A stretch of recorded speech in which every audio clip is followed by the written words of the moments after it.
존재라고 하는 말은 원래 우리가 다 알다시피 철학이나 또는 사상가들이 사용하는 그런 용어이기는 하지만 원래는 성경이 인간의 존재를 지칭할 때 사용하는 그 단어로 저는 적합하다고 생각을 합니다.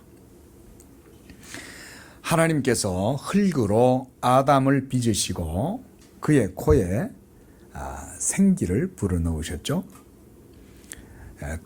그렇게 하셨을 때에 비로소 그가 살아있는 영, 말하자면 리빙 소울이 된 거예요. 우리말로 생명이 되었다라고 하는 이 말은 아담이 그저 흙으로 빚어진 진흙덩어리가 아니라 그때로부터 살아있는 인격체가 되었다. 그래서 그가 이제 하나님과 영적 교통이 가능한 언약적 존재가 되었다. 그 말입니다. 생명이 되었다. 이 말은. 이런 건 적어 놓으시면 좋습니다. 그냥 인격적 존재가 아니에요. 영적으로 하나님과 교제할 수 있는 상태가 된 거예요. 그게 생명이 되었다. 그 말인 거예요. 바로 이것이 말하자면 오늘 말씀드리는 존재인 거예요. 이게 바로 하나님과 인격적 관계를 맺는 바로 인간이 바로 그런 존재예요. 세상에는 크게 두 종류의 사람이 저는 있다고 생각을 합니다. 하나는 소유를 추구하면서 살아가는 사람, 다른 하나는 존재를 추구하면서 살아가는 사람입니다.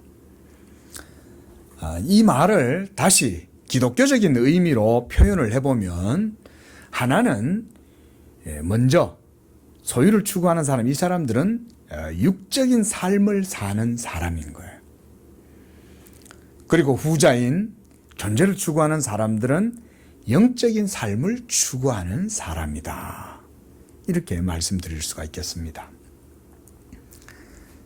자, 첫째는 이 땅에 속한 사람, 그래서 그들을 성경은 세상의 딸들이다 이렇게 말을 하죠. 우리가 창세기에서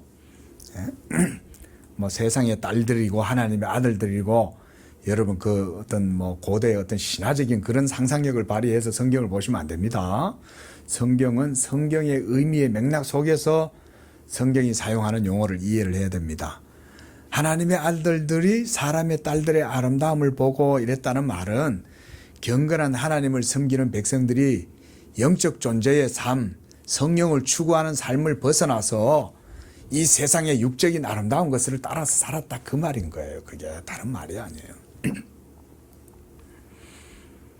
한마디로 이런 사람들, 땅에 속한 사람들은 세속적인 삶을 추구하고 그런 것을 가치로 여기고 살아간다 그 말씀이죠. 그래서 창세기 6장 3절 말씀에 보면 하나님께서 이 육적 삶을 추구하는 사람들에게 이렇게 말씀해요. 나의 신이 영원히 사람과 함께 하지 아니하리니 이는 그들이 육체가 됨이라 이렇게 말씀하셨어요. 아니 원래 육체를 가지고 있잖아요, 사람이. 그렇죠? 원래 육체를 가지고 있는데 왜 하나님은 그들이 육체가 됨이라 그렇게 말씀하실까요? 그것은 그들이 이제는 껍데기밖에 없고 내적으로는 하나님과 교제하는 영적 상태가 되지 못한다 이 말인 거죠. 그게 바로 창세기 6장 3절의 말씀인 거예요. 또한 창세기 3장 19절에서는 이런 육적인 상태로 전락해버린 죄인들을 향해서 하나님께서는 이렇게 말씀해요. 너는 흙이니 흙으로 돌아갈 것이니라. 흙이라는 거죠. 우리 사람이. 근데 원래 처음 아담을 창조하셨을 땐 아까 뭐라 그랬어요?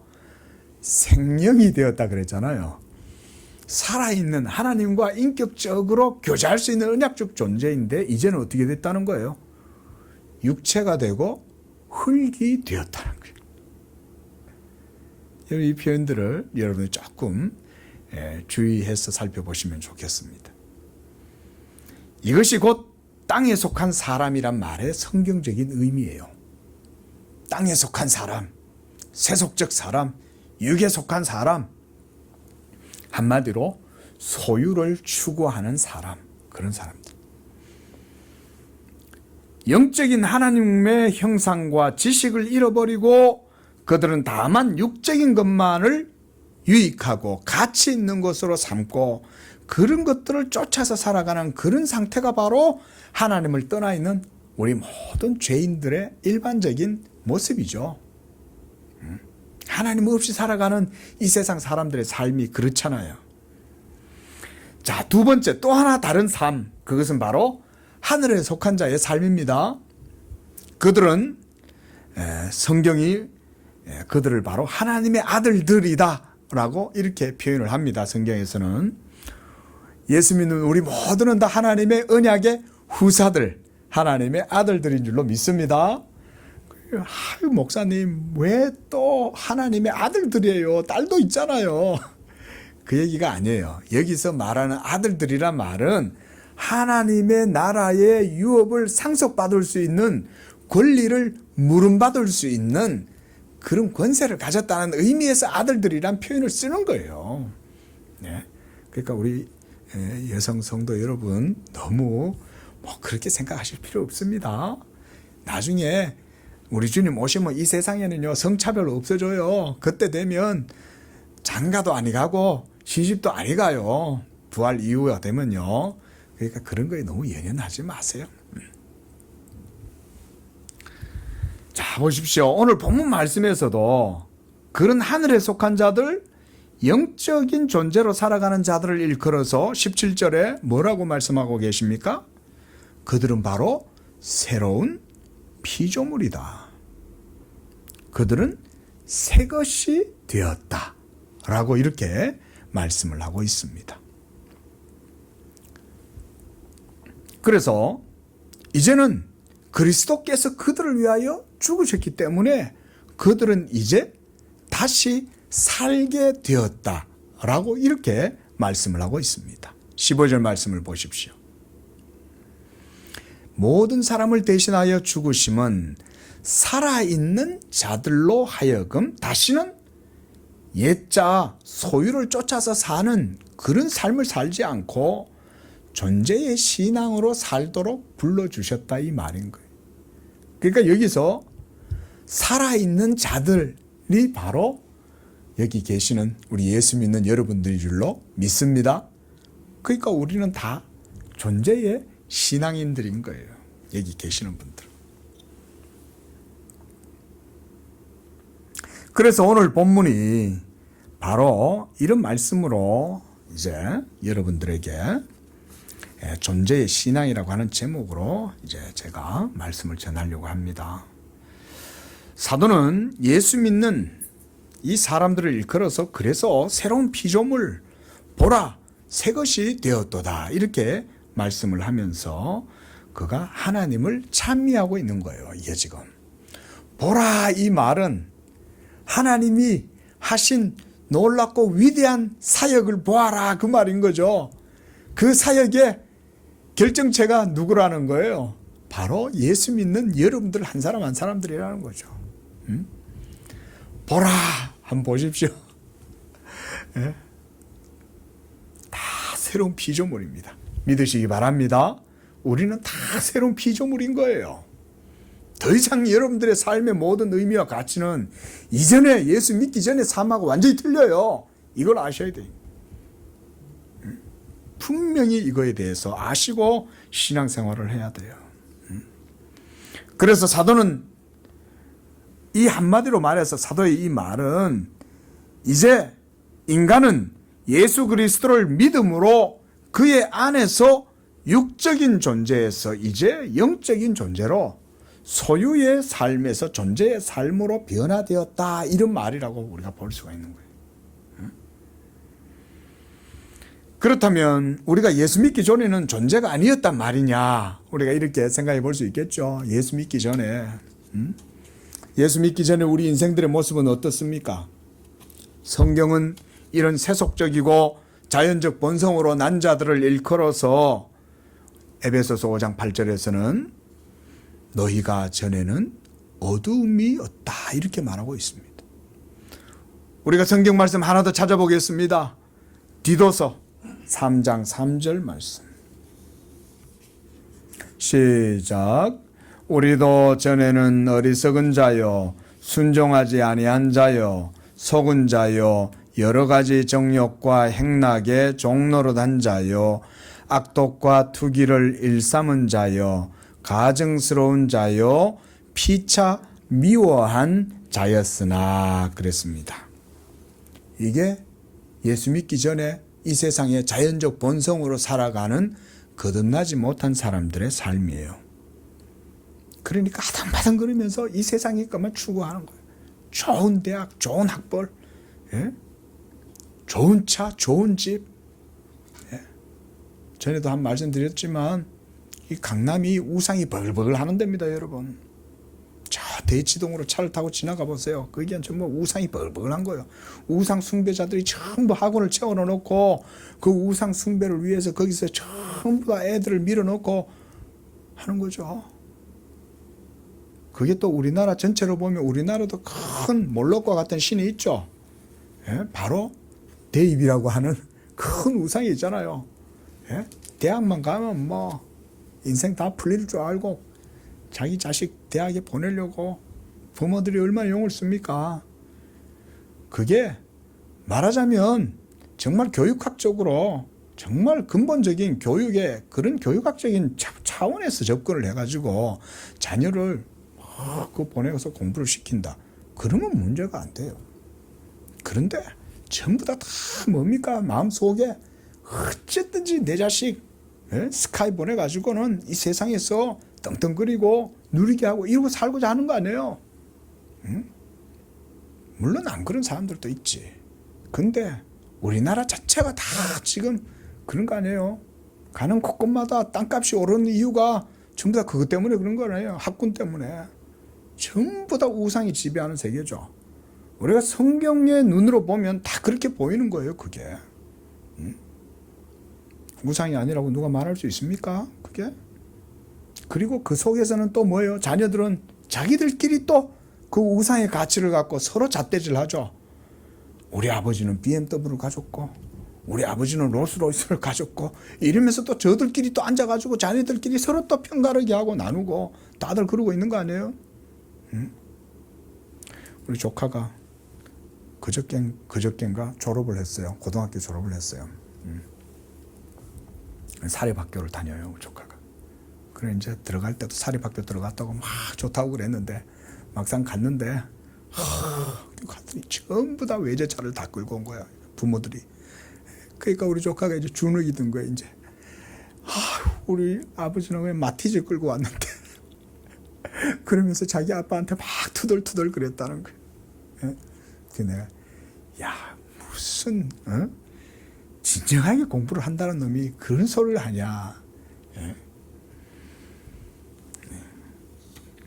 어떻습니까? 우리의 모든 생활 속에 눈에 보이는 우상뿐만 아니라 보이지 않는 우상들이 우리는 가득하게 둘러싸여져 있죠. 모두가 다 뭐예요? 그게 전부 다 소유를 추구하는 거예요. 소유. 그래서 그런 것들로 다 사람을 판단하고 잣대를 대잖아요. 세상에 나와도 너 어느 대학 나왔어? 너 어느 연출 탔어? 너 아버지 뭐 하는 사람이야? 뭐 이런 것들로 전부 다 그 사람을 전부 다 판가름하고 잣대를 대지 않습니까? 이런 게 세상이잖아요.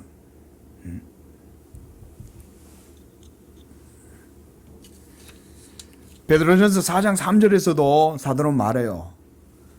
너희가 음란과 정욕과 술취함과 방탕과 향락과 무법한 우상 숭배를 하여 이방인의 뜻을 따라 행한 것은 지난 때로 족하도다. 이렇게 지난 때로. 우리 예수 믿는 우리 성도들은 그런 것들을 더 이상 추구하지 않습니다. 믿으시기 바랍니다. 예수 믿음으로 삶의 본질적인 것들을 추구하는 거예요. 그러다 보면 오히려 잘 되게 돼 있어요. 본질적인 것을 추구하면. 저도 아직은 애가 어리지만, 예? 그러니까 본질적인 것을 추구하려고 애를 쓰는 거예요. 본질적인 것을 추구하려고. 예. 물론 우리 크리스찬들도 자기 자녀 사랑하니까 이 세상에 다른 사람들한테 가서 우리 애가 상처받지 않고 괜히 그거 가지고 갈시받지 않고 이러길 원해가지고 막 잘해주고 싶은 마음이 있죠. 그까지 제가 하지 말라 말씀드리진 않겠습니다. 하지만 우리 성도들은 마음속에 존재를 추구하는 신앙이 있어야 되겠죠. 그렇죠? 그런 가운데에 자녀를 양육하십시오. 때때로 좋은 색동옷도 입히고 뭐 그렇게 하세요. 자신감도 주고. 연약한 아이인데 뭐 그 애가 무슨 철학자도 아니고 목사도 아닌데, 예? 다른 애한테 기죽지 않도록 해주세요. 하지만 우리 성도들은 마음속에 하나님에 대한 경외심이 있고 존재를 향한 그런 신앙이 있어야 이 세상 가운데 소유에 집착하지 않고 그러고 사는 거죠. 그렇죠. 우리 아이가 딴 애들 머리 위에 살고 다른 애들보다 더 유능한 애가 돼가지고 더 뛰어나고 더 주목받고, 예? 그렇게 해서 더 많은 것을 누리고 그렇게나 보세요. 나중에요. 욕심쟁이가 돼갖고 부모도 우습게 여깁니다. 나중에는요. 크면. 다 지 잘난 줄 아는 거예요. 하나님 은혜도 모르고 감사할 줄도 몰라. 나중에 되면. 예? 자, 이렇게 우리 모든 인생들은 그저 육적인 존재로 전락해서 죄의 몸을 위해서 살아갈 따름이에요. 이게 바로 소유를 향해서 살아가는 사람입니다. 그것은 곧 무엇 때문이냐? 죄 때문이라고 본문에서는 말씀하고 있습니다. 성령이 그들 가운데 없으므로 인생들의 삶을 그 자체로 비루하고 온갖 우상 숭배와 주술과 미신과 더러운 죄를 행하면서 부끄러워할 줄 모르고 하나님의 형상과 의를 잃어버리고 살아가는 것이 우리 모든 인생들의 삶입니다. 그래서 그리스도 안에서 자기를 부르신 하나님을 따라서, 그래서 우리 존재를 추구하는 성도들은 자기를 부인하고 자기 십자가를 지고 성령의 인도하심을 따라 살아가는 영적인 삶을 살아가는 것입니다. 자, 실상은 이렇습니다. 원래 예수 믿고 거듭나기 전에 모든 인류는 한 사람, 아담 안에서 영적으로 사망한 상태였어요. 그래서 14절 말씀에 한 사람이 모든 사람을 대신하여 죽었은즉 모든 사람이 죽은 것이다 라고 이렇게 말하죠. 로마서 5장 12절에서도 사도 바울은 이와 비슷하게 말씀합니다. 우리 한 번 더 성경을 찾아봅니다. 로마서 5장 12절 시작. 한 사람으로 말미암아 죄가 세상에 들어오고 죄로 말미암아 사망이 들어왔나니 이와 같이 모든 사람이 죄를 지었으므로 사망이 모든 사람에게 이르렀느니라. 이렇게 말씀을 하고 있습니다. 그러니까 아담 안에서 지금 모든 인생들은 이제 존재가 아니라 생명이 아니라 소유적인 이런 것을 추구하는 삶을 살게 되었고, 그것은 바로 모두가 죄 때문에 그렇게 되었다는 거예요. 죄 때문에. 이게 실상인 거예요.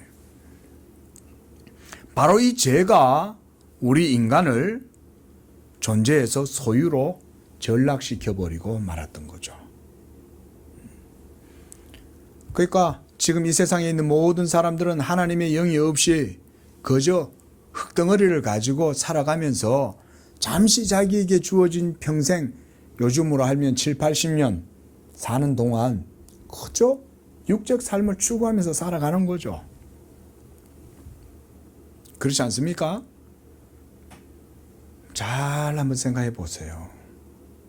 생에 약동하는 힘. 그래서 젊을 때는 뭔가를 이루려고 노력하고, 그리고 도덕적으로도 다른 사람들에게 피해주지 않고 다른 사람들을 위해서 홍의 인간을 몸소 실천하고 살기를 원하고 다 그러고 사는 것 같아도 바벤큐가 뭐라고 그래요? 그런 모든 것들도 선함이 아니라고 그러죠. 아무리 그런 것들을 추구한다 할지라도 그 안에는 인간이 원하는 진정한 선이 없다는 거죠. 왜?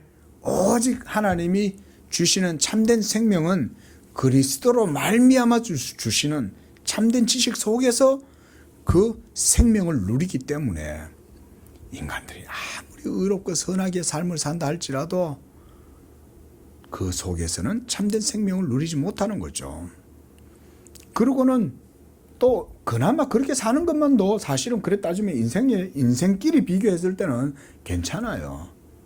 그러나 대부분의 사람들이 보면 다 그저 육적인 것을 위해서 그렇게 살아가잖아요.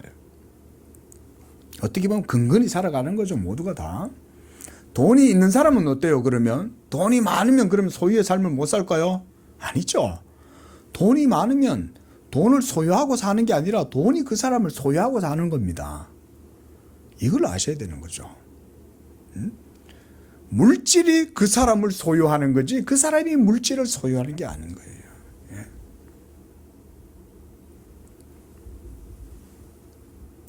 그래서 죄로 인해 가장 먼저 인간은 하나님의 형상을 잃어버리게 된 것입니다. 인간이 누군가의 소유가 된다는 말은 어떤 것의 포로가 된다 이 말이죠. 그래서 사람의 관계도요.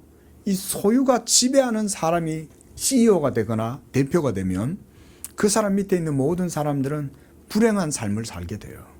전부 다 소유가 돼.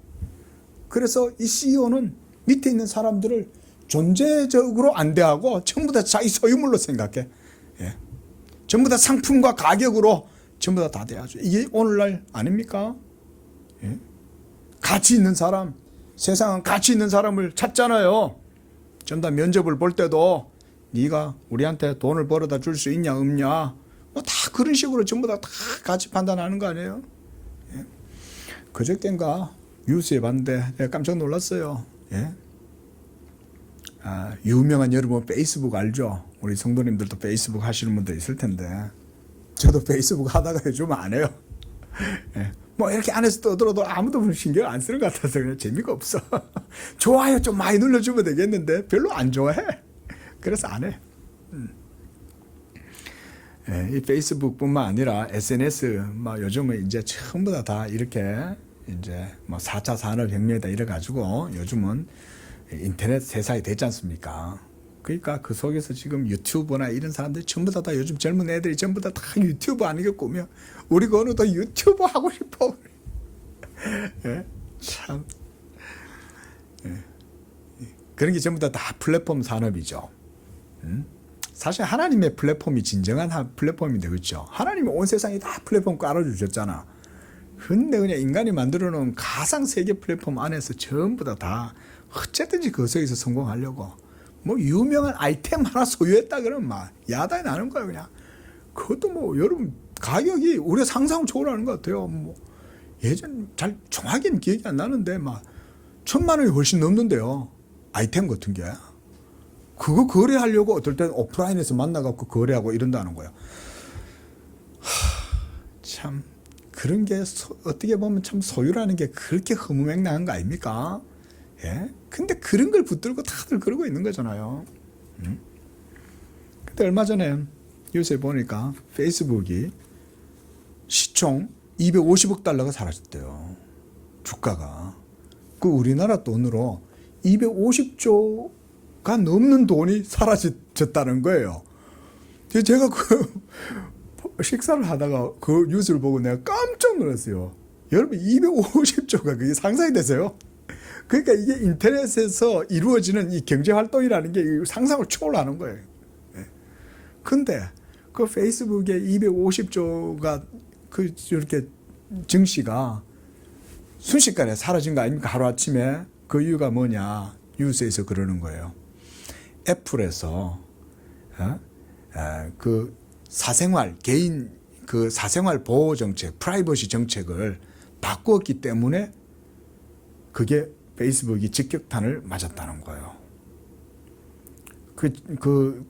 무슨 정책이냐 그랬더니 이제 개인 정보를 여러분들이 가지고 계시는 스마트폰에서 다 이제 그 회사라든가 이런 이제 페이스북이라든가 인스타그램이라든가 유튜브라든가 이런 곳에서 그 정보를 이용할 수 있는 그거를 갖다가 거기다가 설정을 해 놓을 수가 있는 거예요. 그러면 내 정보가 빠져나가는 게 이 기분이 나쁘잖아. 그러면 이 업자들이 사업하는 사람들이 여러분들의 정보를 가지고 뭐 하겠어요? 여러분들의 모든 생활 패턴을 다 파악하는 거예요. 여러분들의 루틴, 이 사람은 뭘 좋아하고 뭘 검색하고 뭘 잘 먹고 어떤 영화를 좋아하고 성향은 뭐고 이런 것까지 싸그리 다 그 안에서 다 파악이 되면 이걸 갖고 뭘 하냐. 페이스북은 이것을 자기들과 연동된 모든 광고주들한테 정보를 제공해 주는 거예요. 그러니까 그게 막혀버린 거예요. 그러니까 동시에 주가가 250조가 사라져버린 거예요. 그러면서 그 기자가 아주 의미 있는 말을 했어요. 사실은 소비자들이 물건을 사는 줄 알았더니 그게 아니라 페이스북이 소비자들을 팔고 있었다. 그 말을 하는 거예요. 맞는 말이죠. 페이스북은 그 애플에서 그걸 안 했으면 안 드러났겠지만 그걸 함으로써 페이스북이 사람들의 정보를 이용해서 자기들 배불린 거잖아요. 250조. 그보다 지금 뭐 자세히 더 많을 거 아닙니까? 그러놓고는 뭐 1년에 뭐 한 얼마씩 뭐 기타겠다 이러면서 자랑하고 말이지. 그 정도가 되겠어요. 제가 250조라는 말을 듣고 입을 못 다물겠더라고요. 너무 놀라가지고. 그 돈이면요.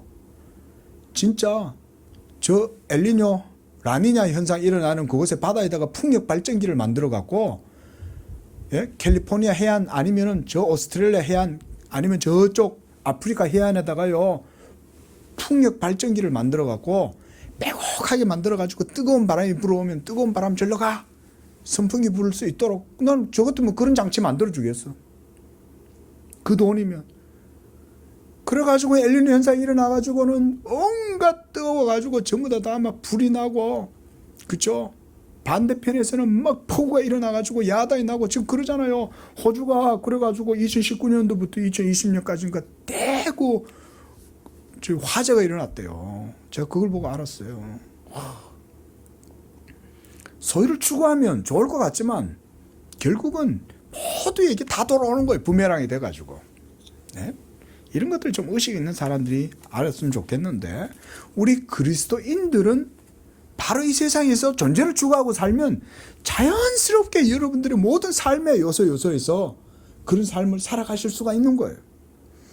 여러분들이 존재의 삶을 살겠다고 억지로 살겠다고 해서 사라지는 거 아닙니다, 여러분. 예? 에리 프롬인가요? 예? 소유냐 존재냐 이런 책을 쓴 분이 있지 않습니까? 그분도 존재에 대해서 강조를 했어요. 그건 존재를 강조했는데 존재의 삶을 삽니까, 인류가? 못 살았잖아요.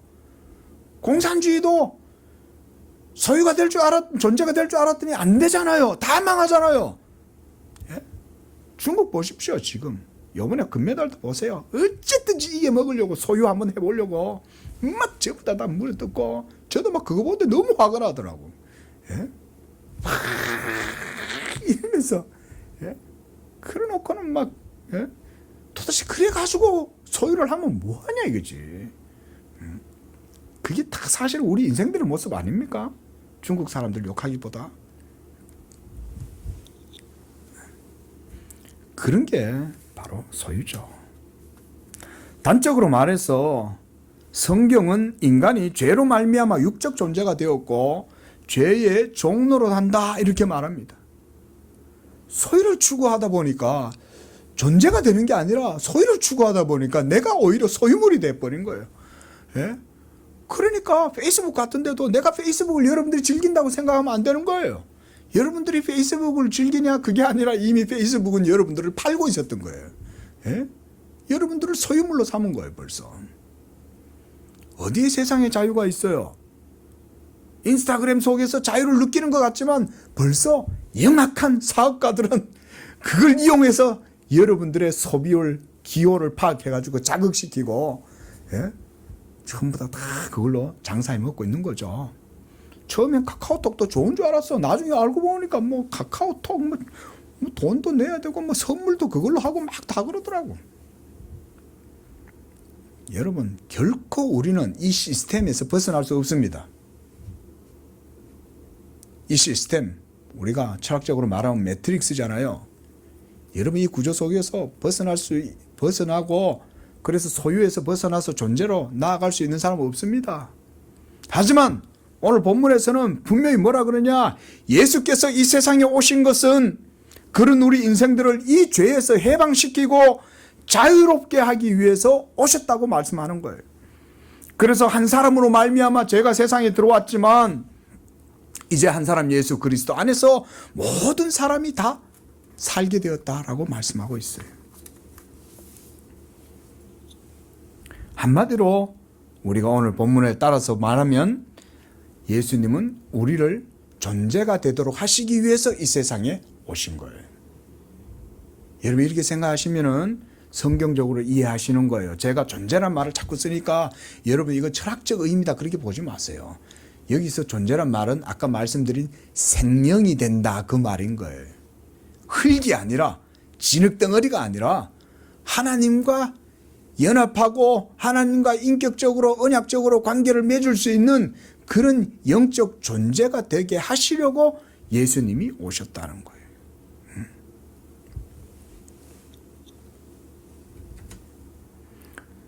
하나님이 처음 창조하셨던 그 원의의 형상, 이것이 바로 아담의 형상입니다. 그런데 아담 한 사람으로 말미암아 죄가 들어오고 이 형상이 인류 가운데에서 모두 다 사라지고 전적으로 타락하고 부패해서 이제 죄로 말미암아 오염된 거죠. 그래서 성경에 의하면 아담 안에서 태어난 이 모든 인류가 그처럼 육적인 존재, 육체가 되었다.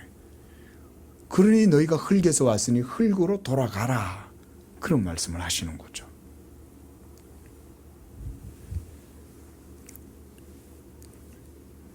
(16절에) 그러므로 우리가 이제부터는 어떤 사람도 육신을 따라, 그러니까 더 이상 이 사람은, 예수 믿는 이 사람은 더 이상 육적 존재가 아닌 거예요. 여기 계신 우리 모든 성도님들은 다 이제 존재가 되시는 줄로 믿습니다. 존재가, 여러분들이 뭐 존재가 되려고 애를 쓰는 게 아닌 거예요. 예수를 믿으면 예수의 영으로 말미암아 우리 속에 하나님의 생명이 생겨나고 그것을 통해서 우리가 이제 새 생명이 되니까 하나님과 영적으로 교통하고 교제할 수 있는 언약적 존재가 된 거죠. 그러므로 비록 우리가 그리스도도 육신을 따라 알았으나 이제부터는 그같이 알지 아니하노라. 왜 이렇게 말씀할까요? 왜 우리가 이제부터는 그리스도를 그렇게 알지 않는다라고 얘기할까요?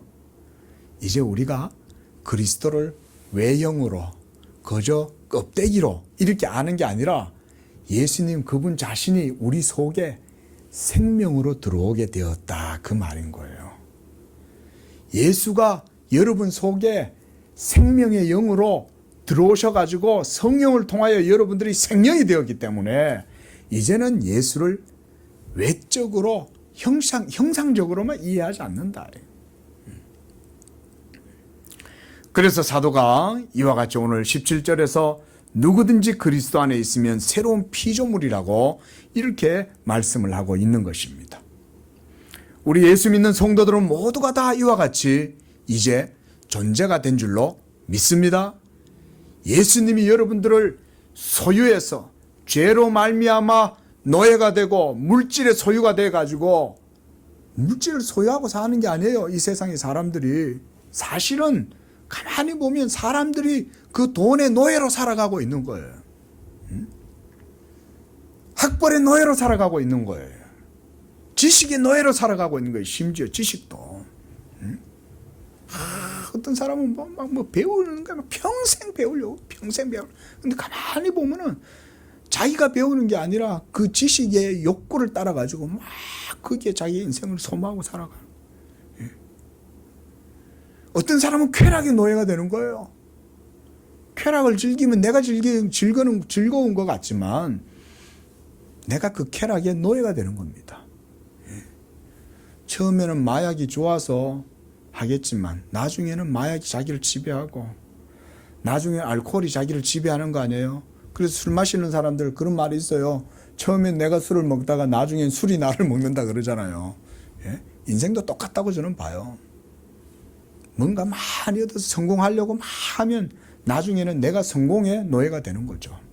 그런 게 모두가 다 육적인 삶이라는 거예요. 성경은 우리를 그런 것에서 벗어나서 하나님을 향하여 존재적인 신앙으로 나아갈 수 있도록 우리를 그렇게 변화시켜 주셨다. 그 말씀을 오늘 본문에서 하십니다. 그래서 바로 그 일을 그리스도께서 우리를 위하여 행하신 거예요. 14절 말씀 다시 보십시오. 한 사람이 모든 사람을 대신하여 죽었은 즉 모든 사람이 죽은 것이라. 누구로 말미암아? 예수 그리스도로 말미암아 우리의 옛자아가 그리스도와 함께 십자가에 못 박혀 죽었다. 그 말씀을 하는 것입니다. 예수 믿는 우리 모두는 다 이제 죽은 줄로 믿습니다. 여러분 이거 고백하십시오. 이거 날마다 고백하세요. 예수 오래 믿으신 성도님들도 날마다 고백해야 됩니다. 여기서 있는 목사는 안 그런 줄 아세요? 이 목사도 날마다 고백합니다. 나는 날마다 죽는다. 어떨 때 기도 조금만 안 하고 영적인 페이스 약간만 흐트리면요 어느새 내 안에 육적인 게 막 일어나 있어요. 어느새 나도 모르게. 그러면 나도 모르게 뭔가 자꾸 성령을 쫓아 행하기보다는 육적인 것을 막 추구하려고 막 이루고 있으면 벌써 하나님이 딱 사인을 보내. 야! 정신 차려! 정신 차려! 기도해! 하나님이요 다 저한테도 개인적으로 하나님이 그렇게 마음의 영적인 그런 양심 하나님 찌르시는 거예요. 정신 차려! 기도해! 영적으로 육적으로 무감각해져 가지고 그 육적인 나태함 속에 빠져들지 마. 여러분 목사도 그런데 우리 성도님들이 오죽하시겠어요. 응? 참 따라합니다. 나는 날마다 죽노라. 존재의 신앙으로 살아가기 때문에 더 이상은 내가 육에 져서 육을 쫓아서 질질 끌려서 육이 원하는 대로 살지 않는 거예요. 예? 예수 믿지 않는 사람들과 한 번씩 만날 때가 있어요. 그러면 그들 속에 들어가 있어 보면요 그들이 원하는 별거 없어요. 이 세상에 있고. 예전에 제가 신돈 다닐 때인데 오랫동안 헤어져 있었던 고향의 친구를 만났어요. 연락이 왔어. 아이고 어떻게 나한테 연락이 다 왔냐. 그래 잘 지내냐. 그냥 만나자 그래요. 만났더니 일본에 가가지고 무역 상사를 해가지고 돈을 많이 벌었어. 회장이 됐대. 젊은 나이에. 그래. 이야 그래. 그래서 오랜만에 만난 친구한테 지금 회장 됐다고 막 자랑하는 거야 이놈이. 그래 아유 그래 축하한다. 야 이거 어떻게 그 시골에서 그래 참 그 일본까지 가가지고 그래 상사를 열어갖고 그 무역을 해가지고 그래 돈을 그래 벌었냐 축한다. 그래서 이제 그럼 네가 오늘 뭐 차는 사겠네. 잘 얻어먹을게. 이러면서 이제 먹고 앉아가 있는데 얼마나 제가 한심하게 보였겠어요. 전도사 시절에. 그러더니 저보고 그런 거예요. 야, 저 봐라. 이런 거예요. 그래서 제가 창밖을 이렇게 내다봤더니 뭐 이랬더니 저기 저 빨간 차 저거 보이냐. 보인다. 야, 저거 내 차다. 이러는 거예요. 이 10년이 넘게 있다가 만난 친구가 만나가지고는 야 저거 내 차다. 스포츠카. 일제 스포츠카. 지금 생각해도 초라하기 그지없는 차인데 예? 그걸 자기는 그렇게 자랑을 하는 거예요 저한테. 그제 뭐 그 세상 사람들이 그게 예? 저 그런 거 자랑하고 그런 거에 만족하고 예? 그거 타면서 얼마나 폼장해서 막 뭐 또 돈도 많이 벌었겠다 이러니까 예? 존재의 신앙으로 살아가는 사람들이 보면 그게 사실은 하찮은 거죠. 그거 가지고 있으나 마나 그거 아무것도 아니지. 예? 자, 자, 18절 말씀 보십시오. 모든 것이 하나님께로부터 났으며 그가 그리스도로 말미암아 우리를 자기와 화목하게 하시고 또 우리에게 화목하게 하는 직분을 주셨다. 이게 존재의 신앙인 거예요. 하나님이 죄로 말미암아 물질의 예속이 돼가지고 거저 이 세상에서 육적 삶을 살아갈 수 없는, 생명 없는, 영혼 없는 그런 삶을 살아가던 우리를 하나님이 그리스도로 말미암아 새로 거듭나게 하셔서 새 생명을 주시고, 그래서 우리를 이제 존재가 되게 하신 거예요. 존재가 되게 했다는 말은, 우리가 어떤 사람은 이것을 오해를 해가지고 기독교에서 자꾸 존재란 말을 쓰니까 마치 우리가 무슨 존재가 악량이 돼가지고 무슨 신화가 되었다, 그런 의미를 제가 말하는 게 아니에요. 여기서 제가 여러분들한테 계속 존재의 신앙이다라고 하는 말은 산 존재가 되라는 거예요. 영적으로 산 존재가. 그래서 하나님과 인격적으로 언약적 관계 속에서 살아나는 거예요. 그래서 그것은 이제 그리스도로 말미암아 우리가 하나님과 화목하게 되는 거죠. 예수 그리스도께서 우리와 하나님 사이에서 중보자의 모든 일들을 행하심으로써 이제 우리의 모든 죄를 그리스도께서 다 십자가에서 다 해소시켜 주셨잖아요. 그리스도의 죽으심으로. 그러므로 이제 우리가 하나님과 화목하게 된 거죠. 그리고 우리는 이제 소유의 존재, 소유를 추구하는 존재에서 존재를 추구하는 그런 신앙인이 된 거예요. 그래서 하나님께서 우리를 자기와 화목하게 했다. 화목하게 했다는 얘기는 이제 영적으로 하나가 될 수 있다는 거잖아요. 이렇게 하심으로써 이제 우리에게 또한 화목하게 하는 직분을 주셨다. 여기에서 목사도 복음을 전함으로 여러분들을 하나님과 여러분 사이에 그리스도로 말미암아 화목하게 하는 직분을 하는 것도 목사가 직분이지만, 여러분 성도님들도 존재의 삶을 살아가면 여러분들도 화목하게 하는 삶을 사는 거예요. 믿으시기 바랍니다. 여러분들이 처한 모든 삶의 영역에서 이번 한 주도 나아가실 때에 여러분들은 화목하는 존재로 나아가십시오. 그러려면요, 소유에 신경 쓰지 마세요. 소유는요, 존재의 삶을 사는 데 있어서 걸리적거릴 뿐인 거예요. 이게 영적이고 하늘의 고상한 삶을 추구를 하려면 이런 것들이 늘 걸리적거려. 그래서 이제부터는 우리가 날마다 그리스도를 배우면서 자기 자신을 버리는 연습을 해야 돼. 제가 예전에 어떤 큰 교회에서, 초대형 교회예요. 그런 교회에서 잠깐 신앙생활을 한 적이 있는데, 그곳에 어떤 한 형제가 저한테 고민을 하시는, 상담을 하는 거예요. 저한테. 저도 같은 청년인데, 아니 뭐 이분은 제가 뭐 그렇게 상담을 할 만한 사람인지, 저한테 와갖고 자기 고민을 얘기를 하는 거예요. 왜 그럽니까? 자기는 이 교회 다니는 게 힘들다는 거예요. 아니 왜 이렇게 은혜롭고 모든 사람들 다 즐겁고 재밌게 신앙생활 하는데 형제님은 왜 그래요? 이 교회 사람들은 자기가 여기에 축에도 낄 수가 없다는 거예요. 왜요? 그랬더니 이 교회는 최소 석사 학위를 가져야, 석사 학위는 여는 뭐 명함도 못 내민다는 거예요. 이 교회는. 저 한강 넘어 큰 교회가 있어요.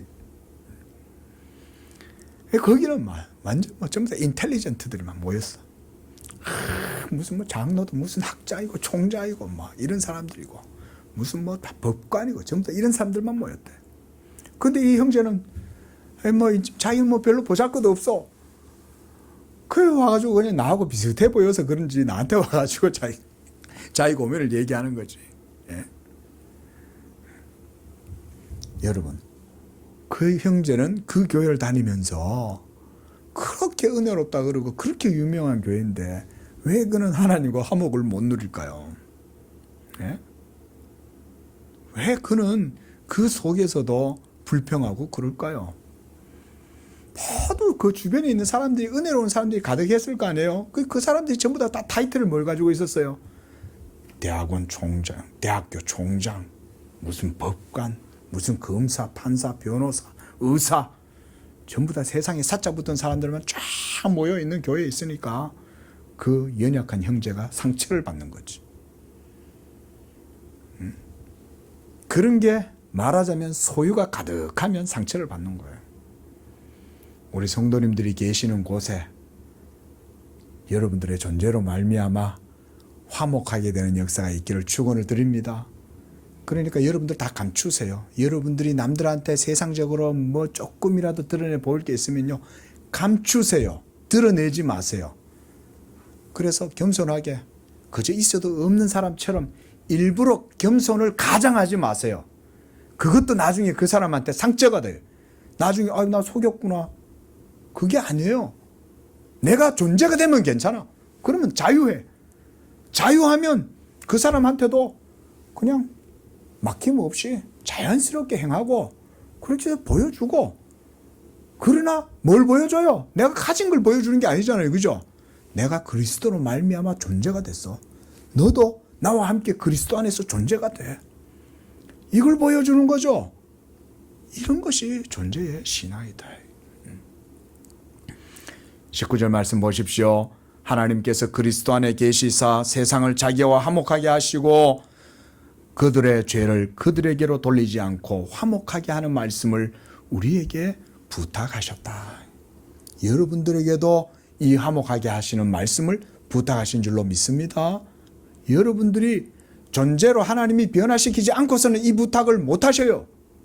이미 하나님이 여러분들을 이렇게 부탁하실 때는 여러분들이 그리스도 안에서 새로운 피조물이요 생명이 될 수 있도록 해주셨기 때문에 하나님이 여러분들에게 부탁하시는 거예요. 이 한 주도 살아가실 때 우리 모두가 다 이 존재의 신앙으로 그리스도 예수 안에서 하나님의 성령의 인도하심 안에서 하늘의 것을 추구하고, 그래서 많은 주변에 있는 사람들에게 이 화목케 하는 이 직분을 감당함으로 하나님께 영광을 돌리는 여러분들의 복된 삶이 다 되시기를 축원을 드립니다.